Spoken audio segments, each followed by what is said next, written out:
코스피는 장중에 1960포인트대를 회복하는 안정적인 상승세가 이어지고 있습니다. 그렇지만 오늘도 오른 종목보다 내린 종목 수가 많은데요. 이른바 대형주를 중심으로 한 그들만의 리그가 전개되고 있습니다. 자, 이런 흐름 어떻게 대처해야 될지 3인의 전략에서 알아보도록 하겠습니다. 오늘 이 시간에는 머니투데이 방송의 이학영 전문위원과 LNS 파트너스의 하창봉 팀장 두 분과 함께합니다. 안녕하십니까? 안녕하십니까? 안녕하세요. 시장 중심이 되는 키워드를 알아봅니다. 5위부터 3위까지의 키워드를 화면을 통해서 확인해 보도록 하겠습니다. 오늘의 5위 키워드는 주식형 펀드 6일 연속 순유출입니다. 국내 주식형 펀드에서 자금이 6일 연속 순유출되었습니다. 6일 동안 하루 평균 426억 원이 빠져나갔습니다. 4위 키워드는 철강주 사흘째 반등입니다. 철강주가 4흘 연속 반등하고 있습니다. 국내 기관은 사흘째 철강주에 대해서 순매수 기조를 이어가고 있습니다. 3위 키워드는 현대그룹주 강세입니다. 현대엘리베이터, 현대상선 등 현대그룹주가 다시 강세를 보이고 있습니다. 현대그룹은 최근 경영권 분쟁에 휘둘린 바 있습니다. 철강주, 낙폭과대주들 여러 있는데 최근에 철강주 반등이 좀 두드러지고 있습니다. 4흘 연속 반등. 국내 기관도 오늘까지 철강주에 대해서 4흘 연속 주식을 사주고 있는데 일부 증권사에서 포스코 같은 경우 4분기 실적이 단기 바닥이고 1, 2분기에는 좋아지지 않겠느냐 이런 보고서도 또 오늘 아침에 나온 걸로 좀 확인을 해봤는데요. 자, 철강주 어떻게 봐야 될지 하창곤 팀장은 어떻게 보세요? 네, 최근 장의 흐름을 보면 역시나 삼성제 강세 속에서 경기 민감 낙폭 과대 어떤 산업재 섹터 반등이 나오는데 말씀하신 대로 어떤 실적에 대한 기저효과 같습니다. 즉 당장 좋아졌다기보다는 4분기가 최소한 바닥은 찍었다에 대한 확신, 그리고 2013년 넘어가면서 철강 관련 업종에도 조금 돌아설 수 있다는 그런 기대감 자체가 사실 단기 바닥 이후에 최근 주가 최근 한 달 내 15% 이상 반등시켰지 않나 보겠고요. 대표적인 중국 관련주죠. 사실 중국의 지난주부터 중국에서 나왔던 그 경제 지표가 상당히 좀 긍정적으로 나왔습니다. 대표적인 PMI 지수 같은 경우도 50을 넘었었다는 거죠. 그리고 최근에 발표되는 중국의 부동산 가격이라든지 주택 지수가 조금 좋게 나오다 보니까 대표적인 실제로 중국 지표의 개선 속에서 그동안 낙폭 과했던 철강 업종의 반등이 좀 나오지 않나 보겠는데 사실 펀더멘털 관점으로 이거는 약간 투자 심리적 요소가 좀 큰 것 같고요. 펀더멘털 관점에서 잠깐 말씀드리면 조금 전에도 실적 이야기 잠깐 나왔는데 사실 아직까지는 그렇게 기대를 많이 할 수는 없는데 철강 가격에서 가장 중요한 것은 포스코나 현대제철 같은 고로 업체들의 어떤 영향인데 실제적으로 중국의 대표적인 고로 업체들, 고로라는 건 우리 용광로를 말하는 거죠. 이제 그런 업체들인데 그런 고로의 톤당 열연 가격 자체가 조금 올라간다. 그래서 그동안 계속적으로 발목을 잡고 있던 철강 가격이 좀 돌아설 수 있지 않느냐, 그런 기대감이 좀 묻어있다 보는 것이고요. 전체적인 관점에서 봤을 때는 사실 철강 산업 같은 경우는 가장 중요한 것이 공급 과잉, 수요 부족에서 이루어진 겁니다. 그런 관점에서 사실 중국의 기대감은 많이 있는데 과연 중국의 어떤 철강사들의 구조조정이 이루어지고 그리고 과잉 공급이 좀 축소되는 상황에서 경기 부양이 와서 그 자체가 그 수요까지 직결되기에는 저는 조금 회의적이다, 그런 생각을 갖고 있습니다. 즉 지금 장의 반등은 실제적으로 포스코 같은 경우는 결과적으로 낙폭 과대 측면에서 내년에 대한 기대감, 중국 정부에 대한 기대감이 묻어 있다는 것이죠. 그런 관점에서 현재 수준의 주가 포스코 바닥권 대비해서 15%에서 20% 올랐죠. 한 35,000원, 35만 원, 36만 원대 가격은 단기적으로 추가 매수하기에는 조금 부담스럽고 보유 정도의 전략이 좋을 것 싶고요. 가장 중요한 거, 그런 관점에서도 최근에 매기세가 워낙 이제 순환 섹터로 좀 들어오기 때문에 상승 탄력은 조금 이어질 것 같은데 만약에 그 중에서도 좀 접근한다면 사실은 대표적인 고로업체들보다는 현대제철이라든지 세아베스트리 같은 종목이 없을까 싶습니다. 현대제철도 이제 고로 사업을 하고 있는데 내년에는 고로 3호기가 완성이 되죠. 그렇기 때문에 그 부분 조금 포커스 맞추시고요. 세아베스트리 같은 경우도 자동차용 관관 쪽에서 여건 실적 증가가 예상되기 때문에 낙폭 과대 측면에서는 사실 포스코는 바로미터 정도 보시고 오히려 현대제철이나 세아베스트리 같은 종목에 조금 더 관심을 가지는 게 어떨까 싶습니다. 철강업종 실적이 4분기 바닥 찍고 1분기, 2분기에 좀 돌아선다고 하더라도 아직은 본격적인 업황 회복을 논하기엔 좀 이른 것 같습니다. 최근 철강주도 마찬가지지만 낙폭과대주의 반등은 역시 삼성전자가 신고가를 기록하면서 상대 가격에 대한 관심들이 좀 많아졌다. 이런 쪽으로 해석을 하는 게 옳을 것 같습니다. 오늘 현대그룹주들 다시 강세입니다. 현대엘리베이터 상한가 들어갔고 현대상선도 강세입니다. 쉰들러에서 자꾸 소송을 제기하고 있는데 경영권을 행사를 못하도록 자꾸 제동을 거는 그 모습입니다. 오히려 이제 이런 모습이 주가에는 좀 긍정적으로 작용을 하고 있는데 사실 M&A 재료 이런 얘기는 며느리도 모르는 얘기이기 때문에 무턱대고 매매하기도 참 어려운 상황이고 이학영 위원은 이런 종목들 어떻게 대응 전략 좀 한번 세워줘 보십시오. 네, 그 사실관계 몇 가지 좀 확인해 보죠. 그 현대엘리베이터 2대 주주 아닙니까? 쉰들러가요. 쉰들러는 세계 최대 그 엘리베이터나 에스컬레이터 이런 거 관련 회사로 제가 알고 있는데요. 경영권과 관련된 분쟁 아니겠습니까? 쉽게 얘기해서요. 그것이 그 결국 주가의 상승 요인으로 나오고 있습니다. 한마디로 그 회사의 근본적인 펀더멘탈과는 전혀 상관없죠. 쉰들러 얘기가 없었다면 지금 주가는 현재 이 가격에 와 있을 리가 없죠. 직전 가격이었던 가격 7, 8만 원 뭐 그 수준 아니었나 싶습니다. 제 개인적인 판단으로는요. 물론 시장이 반등하니까 좀 반등한지 모르겠지만 그 정도에서 이만큼 올라온 것은 전적으로 경영권에 대한 논쟁 그 이상 그 이하도 아니라고 보고 있습니다. 물론 주가는 그 앞서 얘기하신 대로 며느리도 모를 뿐만 아니라 뭐 그 오너도 모르는 거 아니겠습니까? 지금 이 판은요. 그 합리적인 예측 불가능하다라고 말씀드릴 수 있습니다. 과거 경험상 보면 그 함부로 이런 주식 매매했다가는요. 물론 크게 돈을 벌 일도 분명히 있죠. 지금부터 뭐 더블 갈지도 모르고 아무도 모르지만은요. 방송이나 이런 데에서 그 어떤 애널리스트가 어떤 의견을 개진하기는 뭐 지금은 거의 뭐 불가능하다. 홀짝이나 마찬가지다라고 말씀드릴 수 있습니다. 말씀은 그렇지만요. 저는 이렇게 봅니다. 그 주식 코스피랑 코스닥이 2천여 개 주식이 있습니다. 그리고 지금 멀쩡하게 지금 코스피에서 시가총액 52종목, 102종목 안에 올라가는 주식 중에서 합리적으로 어느 정도 예측 가능한 주식이 많은데요. 굳이 현대엘리베이터나 이런 쪽에 가서 스트레스 받을 일이 뭐 있겠냐 하는 좀 얘기를 드리고 싶네요. 정보 비대칭 중에서도 뭐 가장 극심한 게 M&A 관련 정보인데, 뭐 주가 현대엘리베이터 같은 종목들 한 방에 상한가 들어가고 이런 거 보면은 사실 뭐 그 매매하고 싶은 욕심도 좀 생길 것 같습니다. 그렇지만 이렇게 변동폭이 크게 움직이는 종목들이 오히려 더 매매하기 힘들다는 점, 뭐 당연히 리스크 관리가 좀 필요하다는 점, 이런 점들은 충분히 감안을 할 필요가 있습니다. 다음으로 오늘의 2위 키워드를 화면을 통해서 확인해 보도록 하겠습니다. 오늘의 2위 키워드는 D램 현물 가격 반등입니다. 11월 하반월 D램 고정거래 가격이 사상 최저치까지 떨어졌는데요. 이번 주에, 그러니까 그 고정거래 가격은 한 달에 2번 발표되고 매일매일 발표되는 현물 가격, 스팟 가격이라고도 얘기를 하죠.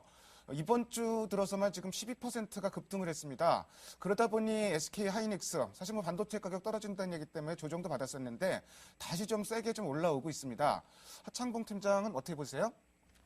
네, 말씀하신 대로 뭐 사실 그 반도체 D램 가격 같은 경우는 계속해서 아직까지는 바닥권에 있습니다. 뭐 11월 달 같은 경우 고정 거래 가격 같은 경우 실제적으로 바닥권에 있었고요. 그래서 그런 상황에서 현물 가격이 조금 올랐는데 아직까지는 제가 판단할 때 반도체 D램 가격, 뭐 D램이라든지 낸드 플래시 가격 같은 경우는 아직까지도 바닥을 찾고 있는 과정이지 않나 보겠습니다. 보는 것이고 가장 중요한 것은 D램도 사실 공급 과잉 때문에 만들어진 현상이죠. 그래서 어느 정도 과잉된 재고를 어떻게 소진하는지 이게 여부가 가장 큰 관건이고 시장에서는 사실 하이닉스의 D램 가격 반등 가능성에 대해서 윈도우 8 출시 기대감으로 많이 윈도우 8이 출시되고 나면 대표적인 태블릿 PC라든지 그쪽에서 새로운 PC 시장의 성장성이 나올 것이기 때문에 그 부분에 좀 생각을 했는데 실제적으로 현재 D램 가격의 흐름을 좀 보시면 아직까지는 제가 판단할 때는 일시적인 반등이었지 않나 보겠고요. 오히려 하이닉스가 조금 강한 모멘텀은 계속 두 가지 정도가 집중이 되는데 하나는 사실 애플과 있던 부품 가격 협상에서 계속적으로 하이닉스와 같은 하이닉스나 삼성전자가 경쟁 우위로 간다는 겁니다. 그 부분에 대해서 조금 점수를 줄 수 있고 가장 중요한 거 PC 쪽은 여전히 안 됩니다. 안 되는데 계속적으로 스마트 관련 모바일 D램 쪽에서 성장성 자체가 계속적으로 하이닉스의 실적 모멘텀으로 간다 그렇게 볼 수 있습니다. 사실 그 국내 세계에서 삼성전자를 제외하고 나서 모바일 MCP라 그럽니다. 멀티칩 패키지라 그러는데 여러 개 반도체를 하나로 묶는 것을 MCP라 그러는데 이것을 만들 수 있는 회사는 딱 두 개밖에 없습니다. 그것이 바로 삼성전자과 하이닉스라는 거죠. 그런 관점에서 이 MCP 반도체 같은 경우 실제적으로 스마트 기기에 거의 다 들어가죠. 그리고 중국 같은 경우도 계속적으로 스마트 기기를 내년 2013년에도 확대하기 때문에 모바일 D램 쪽에서의 어떤 메모리 수요 증가 기대감이 정권사의 실적 가이던스 올린다 말씀드리겠고요. 중요한 거는 지금 정권사 리포트 계속 나오고 있습니다. 제가 쭉 읽어봤더니 실제적으로 4분기 실적 가이던스가 대략적으로 한 1,500억 전후였었는데 지금 일부 정권사는 2,000억까지 본다는 겁니다. 근데 제가 생각하는 거는 사실 실적 가이던스는 저는 그렇게 믿을 게 못 된다는 그런 생각도 잠깐 듭니다. 최근에 어떤 흐름 자체는 전체적인 삼성전자 강세 속에서 약간은 IT주, 약간은 조정을 보였던 하이닉스에 대한 기간에 단기 매수가 들어왔지 않나 그렇게 봅니다. 그리고 하이닉스는 한 가지 상상 잠재적 리스크가 하나 있는데 그것은 채권단이 보유한 블록들 물량입니다. 물론 이것 자체는 펀더멘탈엔 영향을 안 미친답니다만은 주가가 보통 반등을 한 이후에 정체됐을 때는 항상 부담이 될 수 있다는 걸 생각하시고요. 투자 관점으로는 글쎄요, 저는 하이닉스라는 주식은 아직은 허리춤에도 못 온 주식이라 생각합니다. 여전히 무릎 정도에서 계속 기대감으로 잠깐 올랐다가 또 아니다 싶으면 좀 내려가기 때문에 실제 공격적으로 베팅할 건 아니라는 생각이 들어서 오늘은 주가 조금 강세를 보이고 있습니다만은 최소한 25,000원 정도 지지되는 거 한번 확인한 후에 매수에 가담해도 늦지 않겠다. 그런 전략 드리겠습니다. SK 하이닉스 일단 뭐 실적 가이던스가 올라가고 있는데 거기에 대해서는 조금 확인 과정은 필요하다. 그래서 뭐 25,000원 지지 여부 일단 좀 확인해보자 이런 전략을 세워주셨고요. 다만 이제 뭐 디램 가격 같은 경우는 11월 고정 거래 가격, 하반월 고정 거래 가격이 사상 최저까지 떨어졌는데 악재로 작용을 하지 않았다는 점. 그러니까 뭐 이미 그 디램 가격 하락을 어느 정도 반영하고 있다는 점. 이런 점도 좀 참고해서 매매할 필요가 있을 것 같습니다. 오늘 뭐 SK 하이닉스는 4%대 강세인데 뭐 삼성전자도 2%대 강세가 나타나고 있습니다. 애플과의 특허 최종 소송 뭐 지금 다시 재개됐다고 얘기가 나오는데 뭐 제일 헤드라인으로 나오는 게 배상액이 줄어들 것이다. 이런 얘기가 좀 많이 나오고 있습니다. 뭐 당연히 삼성전자에 긍정적일 것 같은데 이학년 의원은 어떻게 보세요? 네, 맞습니다. 뭐 빠르면 워낙 첫 번째 최종 심리를 통해서 바로 판결이 날 가능성도 있었다고 하는데요. 오늘 얘기는 결국 두 가지가 이게 초점이 맞춰지는 거 아닌가 모르겠습니다. 결국 이제 배상하게 지난 8월이었죠. 일단 지난번에 배상할 우리나라 돈이 1조 원을 넘는 규모로 알고 있습니다. 1조 2천억 정도 될 텐데요. 그것이 좀 잘못 계산됐다. 그렇기 때문에 삼성 입장에서 보면 뭐 기대감이지만은 아직까지는요. 삼성 입장에서 보면 배상이 상당히 좀 줄어들 수 있다는 것이죠. 바로 그것이 어느 정도 좀 호재로 작용한다라고 보고 있습니다. 다만 이제 재판 결과는 그 판사가 이런 얘기한 거 아닙니까? 그 앞으로 건건이 워낙 복잡하기 때문에 건건이 계속 사안별로 나오기 때문에 앞으로 수주에서 수개월이 걸릴 정도라고 얘기했으니까요. 앞으로도 계속 이슈가 될 수밖에 없습니다. 다만 최근 들어서 그 미국에서 일부에서 투자 전략가들 특히 애플에 워낙 관심이 많기 때문에 여전히 뭐 그 논쟁이 많지만은요. 애플 같은 경우에 추가적으로 20% 추가적으로 하락 가능성까지 지금 그래서 얘기가 나오고 있습니다. 그것은 결국은 애플의 어떤 뭐랄까요 그 혁신성에 대한 의문 이런 것들이고요. 그에 따라서 팀 쿡의 어떤 그 전략 전술에 대한 약간의 회의감 이런 것들이 좀 반영되고 있다고 보는데요. 그런 관점에서 삼성전자의 상대적 어떤 우세라고 표현하면 적절할지 모르겠지만은요. 그런 것들이 좀 시장에 반영되고 있고요. 그런 것들이 외국인의 집중적인 매수세를 가져오고 있다는 것이 첫 번째 해석이 가능합니다. 결국 삼성전자의 입장에서 보면은요, 그런 애플 간의 얘기, 뭐 특허 소송 이런 것도 있지만 어제도 말씀드렸다시피요, 지금 시장의 중요한 포인트는 저는 이거라고 봅니다. 오늘도 외국인이 지금 이 시간 현재 얼마입니까? 1,600억, 1,700억 가까이 지금 순매수를 하고 있는데요. 오늘도 그 원달 환율이 내리고 있죠, 다시요. 1,082원인데요. 이 가격대에서 외국인이 사고 있다는 거 우리 시청자분들 꼭 기억하셔야 되겠습니다. 지난 8월 달이었죠. 배심원단 판결이 나왔을 때 너무 편파 판정이다 이런 얘기가 좀 나왔었고 사실 뭐 미국만 빼놓고는 이 특허가 인정되지 않는 건데 미국 내에서만 그런 결과가 나왔다는 점 아무래도 그런 점은 좀 부담이 있을 것 같고요.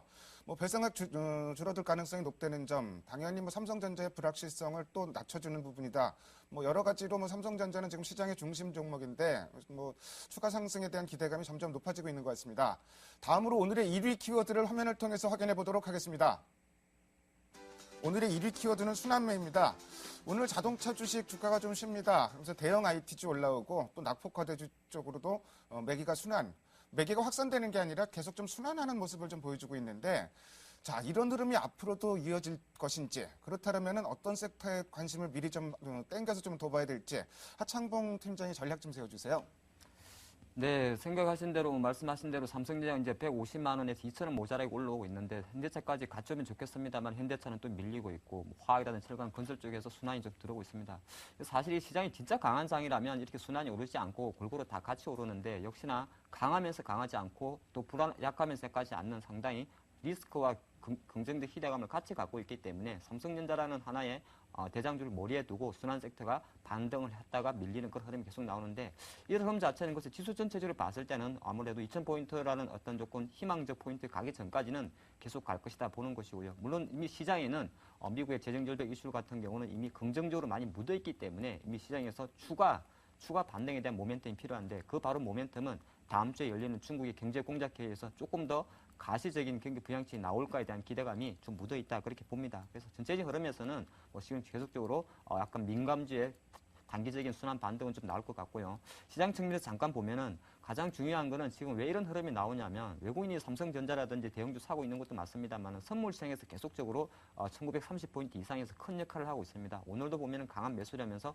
프로그램 매수를 유발한다는 거죠. 근데 대표적으로 베이시스가 개선돼서 프로그램 매수가 들어오면 코스피 200, 코스피 50 안에 들어가 있는 바스켓으로 매수가 들어오기 때문에 어쩔 수 없이 민감지 비중이 많은 바스켓 쪽에서는 지수가 상승할 수밖에 없다 보는 겁니다. 그럼 이것을 뒤집어 해석하면 갑자기 외국인이 선물을 팔아가지고 베이시스가 악화된다면 그동안 또 많이 올랐던 민감주들도 내려갈 수도 있는 리스크도 있다는 거죠. 하지만 제가 좀 긍정적인 관점에서 드리면 베이시스라는 건 실제적으로 프로그램 매수 차익 잔고가 많다고 외국인이 선물을 그냥 많이 샀다고 갑자기 나빠지는 건 아닙니다. 가장 중심은 현물 지수가 있는데 삼성전자가 강하다면 극심한 베이시스 악화 때문에 프로그램 시장이 충격을 줘가지고 갑자기 민감주들이 급하게 빠지는 영향은 없을 것이다. 즉 그 말 자체는 계속적으로 삼성전자 강세 속에서 어떤 순환주의 반등은 짧게 나올 수 있다는 다시 원론적 특권으로 그대로 설명을 드리겠습니다. 이런 관점에서 사실 관심 주식, 저는 사실 좀 다른 역발상을 생각해 봤는데요.